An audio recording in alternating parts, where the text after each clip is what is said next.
आज की जो प्रोसीडिंग्स थी उसके बाद नेक्स्ट डेट हुई है 22 बरोज़ बुध। अब उसके ऊपर एक तो क्रॉस एग्जामिनेशन होगी और दूसरा जो हमारी दरख्वास्त है उसके ऊपर बहस होगी।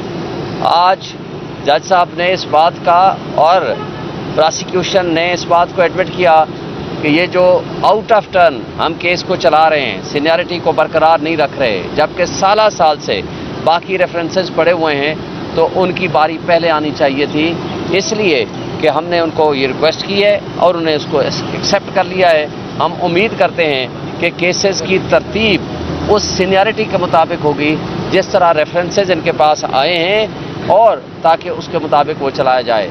ऐसा ना हो जैसे माजी करीब में आपने देखा अबुल हसनात ज़ुल्करनैन ने और जज कुदरतुल्लाह ने जिस अंदाज से रात को बैठ के जिस तरह फैसले किए और जज बशीर ने फैसले किए, वो स्याह तरीन अल्फाज में याद रखे जाएंगे। और उन्होंने जो इंसाफ का कत्ल किया उसके ख़िलाफ़ हम जज अबुल हसनात ज़ुल्करनैन, जज कुदरतुल्लाह और जज हुमायूं दिलावर, जिसने इंसाफ का कत्ल सबकी आंखों के सामने किया, हम रेफरेंसेस फाइल करने जा रहे हैं, क्योंकि उन्होंने मिसकंडक्ट किया है, इंसाफ का कत्ल किया है, इंसाफ के रास्ते में रुकावटें पैदा की हैं और एस्टैब्लिशमेंट की मिली भगत से, एस्टैब्लिशमेंट के कहने पे उन्होंने इमरान खान साहब को सजाएं दी हैं। अब उसके बाद जो अबुल हसनात को जिस तरह जज लगाया गया है, वो बिल्कुल हम उसकी मुखालफत करेंगे, उसके खिलाफ एक्शन होना चाहिए और उसको नौकरी से बर्खास्त होना चाहिए, हम उसकी मुखालफत करेंगे। अब जो खान साहब ने बताया, जो कुछ मीडिया के साथ डिस्कशन हुई है, हम मुख्तसर अल्फाज में आपको बताएंगे। फॉर्म 45-47 अनवार काकड़ के कहने के बाद जिसने ये कहा कि अगर मैं फॉर्म 47 की बात करूंगा तो मुस्लिम लीग नून मुंह दिखाने के काबिल नहीं रहेगी, और यही बात कमिश्नर रावलपिंडी ने कही, यही बात आपको याद होगा निसार चीमा ने कही, यही बात मुस्तफ़ा कमाल ने कही, यही कामरान टेसूरी ने कही। यानी उन सब ने ये एडमिट किया है कि किस तरीके से यहाँ मैनिपुलेशन हुई है। अब दो तबके बन गए हैं, जो ओरिजिनल इलेक्टेड लोग हैं वो फॉर्म 45 वाले हैं, जिसमें से हम लोग खड़े हुए हैं, और मैं आपके सामने खड़ा हूँ, मेरी इस्लामाबाद की कॉन्स्टिट्यूंसी और तीनों कॉन्स्टिट्यूंसी। बल्कि आपको याद होगा 3 दिन पहले नईम पंजोता साहब के साथ जब मेरे मुकाबिल तारिक फजल बैठे, तो इन्होंने जब सवाल किया कि आप बताएं कैसे जीते हो, तो उसने कहा मैं अदालत में जाकर बताऊंगा। इन्होंने कहा आप कसम उठाते हो, वो कहता है मैं नहीं, और फिर उनका झूठ सबके सामने पूरी दुनिया ने देखा। तो मैं समझता हूं कि इस वक्त दो किस्म के इलेक्टेड लोग बैठे हुए हैं। एक असल इलेक्टेड हैं, वो फॉर्म 45 वाले हैं, जो कुछ हमारे पीटीआई के जीते हुए लोग हैं, असेंबली में बैठे हुए हैं, और कुछ लोग वो हैं जो हम फॉर्म 45 के मुताबिक जीते हुए हैं, हमारे पास इंशाअल्लाह उसका रिजल्ट भी है, हमारे केसेस लगे हुए हैं, हम जीतेंगे। अब जो फॉर्म 47 को लोगों को, रिजेक्टेड लोगों को मुसल्लत किया है एस्टैब्लिशमेंट ने, हम उसकी शदीद मजम्मत करते हैं। और आज इन लोगों को जो जराइम की आमाजगाह बने हुए हैं, खा वो इलेक्शन कमीशन ऑफ पाकिस्तान हो, वो रिटर्निंग ऑफिसर्स हों, या फॉर्म 47 के वो कठपुतली हों एस्टैब्लिशमेंट के, उनके ऊपर तमाम मराहत हैं। आज उनको हर किस्म की आशीर्वाद हासिल है और उनसे कोई पूछने वाला नहीं है। और आपने देखा जस्टिस बाबर सत्तार के खिलाफ और जुडिशरी के खिलाफ कल एक दिन में 24 घंटे के अंदर अंदर 7 से ज़ायद अफराद ने एक ही तरह की गुफ्तगू की और अदलिया पे अटैक किया।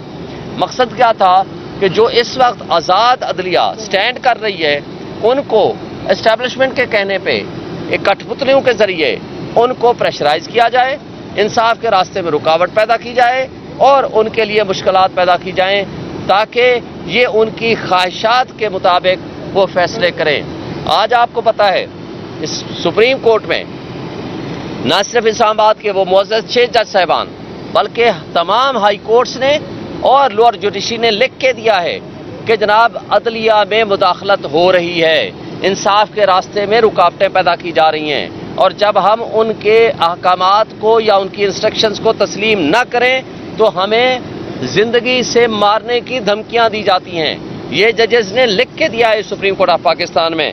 हम समझते हैं कि इस तरह का जो निज़ाम इंसाफ है उसके ऊपर नहीं चल सकता, और उसके ऊपर जो ट्रस्ट है पब्लिक का वो शेक हो रहा है। और इससे जो इशू चल रहा है कि ये एक जनरल परसेप्शन बन रही है कि ये मुल्क में जंगल का कानून बना दिया गया है और जंगल का एक बादशाह बैठा हुआ है और वो फ़र्द वाहिद ना तो वो इलेक्टेड है, ना ही वो किसी रेफरेंडम के ज़रिए आया है।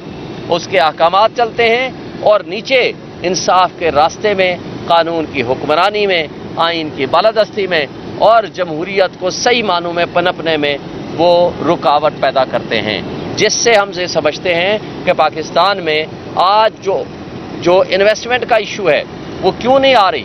वजह क्या है? वजह मेन ये है कि आपका पाकिस्तान बिजनेस कम्युनिटी में भी ये लिख के दिया है, उसने कहा है पाकिस्तान से कैपिटल फ्लाइट हो रही है, लोग पैसा लेके मुल्क से बाहर भाग रहे हैं, यहाँ ब्रेन ड्रेन हो रहा है, जो प्रोफेशनल्स लोग हैं मुल्क को छोड़ के जा रहे हैं। और आपने देखा 2 वाक़यात जो पिछले 2 हफ्तों से हुए हैं। पहला गंदम स्कैंडल, जो आप मरियम नवाज़ ने पंजाब के किसानों के साथ जुल्म किया, हम उसकी शदीद मजम्मत करते हैं। 3900 रुपया तय करके आज किसी से उन्होंने नहीं लिया, ख़रीदा, जिससे वो जो मिडल मैन है, जो माफिया है, वो उनसे 2000-2500 में ख़रीद रहा है। आज अगर गंदम से वो आमदनी उनको नहीं होगी तो अगली फसल कैसे काश्त करेगा? और न सिर्फ ये, बल्कि वो गंदम अगले साल की कैसे काश्त होगी? ये बहुत बड़ा लॉस होगा अपने मुल्क के साथ। फिर दूसरी बात, जिस तरह $1 बिलियन का 350 अरब रुपए का नुकसान किया गया, वो कीड़ों वाली और गंदी वो गंदम मंगवा के। अब मैं सवाल करता हूँ, नैब किधर है? नैब के लिए एक इश्तिहार गुमशुदा चलाना चाहिए कि भाई आप कहाँ सो गए हैं। चौथा केस बना रहे हैं इमरान खान के खिलाफ, मगर उनको शर्म नहीं आती कि भाई गंदम स्कैंडल जो इस मुल्क की तबाही करने के मुतरादिफ है, आप उसके ऊपर कोई एक्शन नहीं लेते, ना उनको गिरफ्तार करते हैं, ना किसी को छापा मारते हैं, ना कोई इनिशिएट करते हैं, ना कोई इंक्वायरी करते हैं। इसी तरह आप देखा दुबई लीक्स हुई है 3 दिन पहले। दुबई लीक्स में नवाज शरीफ की फैमिली और जरदारी की फैमिली उसमें शामिल है, और उसके अलावा बहुत सारे लोग हैं, बहुत सारे जनरल हैं, उनके बेटे हैं, मोहसिन नकवी की बीवी है। लेकिन अब नैब ने इस पर क्यों नहीं एक्शन लिया? अब अगर तहकीकात हो रही है तो बदकिस्मती देखें हमारा मुल्क इस अंजाम को क्यों पहुंचा है। तहकीकात सिर्फ एक बात पे हो रही है कि कल तस्वीर कैसे लीक हो गई। वो बदबख्तों के तस्वीर की लीक ने नुकसान पहुंचाया है मुल्क को, या ये दुबई लीक से नुकसान पहुंचाया है? और फिर आप देखो, सवाल ये आता है कि हम जहां चाहें जाकर के प्रॉपर्टी खरीदें। आप कौन उठते पूछने वाले? पहला सवाल आएगा कि आपने ये किन पैसों से खरीदी है। दूसरा सवाल आएगा कि किन चैनल से आपने भेजी है। ये मनी लॉन्ड्रिंग के जरिए भेजी है तो ये क्राइम है। तीसरा सवाल ये है जो सबसे अहम है कि जब आप इक़्तिदार में हैं, आप लोगों को कहते हो यहाँ इन्वेस्टमेंट करने आओ। आप एक शहर में अगर $12 बिलियन की हमारी पैसा या हमारी प्रॉपर्टी बाहर पड़ी है। और एक बात और सारे मीडिया वालों को मैं कहना चाहता हूँ, ये वो नहीं है जो इनफरादी सतह पे है, ये सिर्फ वो है जो कंपनीज के जरिए लोगों ने वहाँ इन्वेस्टमेंट की है या प्रॉपर्टी खरीदी है, उनके नाम अभी सामने नहीं आए। यानी दुबई में ज़्यादातर लोग कंपनी के नाम पे रखते हैं और बेनामी रखते हैं। बेनामी का तो आपको पता ही नहीं चलेगा, या जो इकामा के जरिए जिसने रखा है उसका नाम भी नहीं आया, क्योंकि वो तो दुबई का रेजिडेंट होल्डर तस्वर होगा कि उसके इकामा के नाम पे उसकी प्रॉपर्टी है। यानी कम से कम भी हमारा अंदाज़ा है ये 25 से 30 बिलियन डॉलर की कम से कम वो प्रॉपर्टीज़ हैं या वो पैसा है जो वहाँ दुबई में पड़ा हुआ है हमारा। फिर आप इससे अंदाज़ा लगाओ बाकी स्टेट्स में क्या होगा, यूके में कितना होगा, मलेशिया में कितना होगा, और उसके अलावा तुर्की में कितना होगा, उसके अलावा अमेरिका में कितना होगा। तो इन बदबख्तों की वजह से आज मुल्क की इकानमी का बेड़ा गर्क हो चुका है। आज अगर ये लोग अपना पैसा, ये अपना नहीं है उनका, ये मनी लॉन्ड्रिंग का पैसा है, ये आपका और मेरा पैसा है जो लूट के ले गए हैं, लेकिन हम अभी कुछ नहीं कहते। मैं कहता हूँ वो पैसा लेके अगर मुल्क में ले आए तो आपका डॉलर 50 रुपए का हो जाएगा, बिजली का यूनिट 3 से 5 रुपए का हो जाएगा।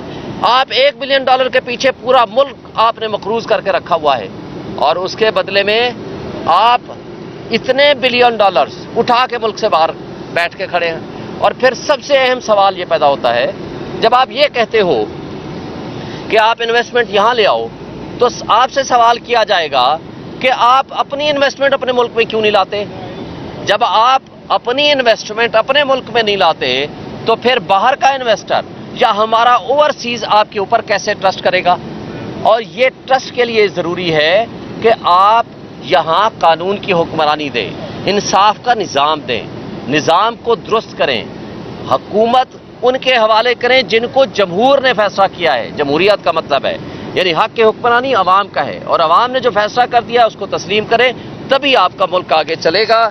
और आखिरी बात यह है कि हमारे यहाँ जो सबसे बढ़कर है कि डंडे के जोर पे लोगों के नजरियात तब्दील नहीं कर सकते। आज कश्मीर में जो कुछ हुआ है ये आप मजबूर कर रहे हैं, क्योंकि किसी भी तहजीब याफ्ता मुल्क में, किसी भी जमहूरी मुल्क में पुरअमन अवामी इनकलाब का रास्ता वोट का जरिया होता है। लोगों ने वोट के जरिए एक पुरअमन इनकलाब ले आए हैं, उसके रास्ते में जब आप रुकावटें पैदा करते हैं तो फिर ऐसी सिचुएशन पैदा होती है जो कश्मीर में हुई। और हम देख रहे हैं, इमरान खान साहब ने भी कहा है, हम देख रहे हैं ये अनकरीब पंजाब में भी होगा, ये अनकरीब बाकी सूबों में भी होगा। इसलिए आज भी वक्त है कि अपने आप को रिकंसिडर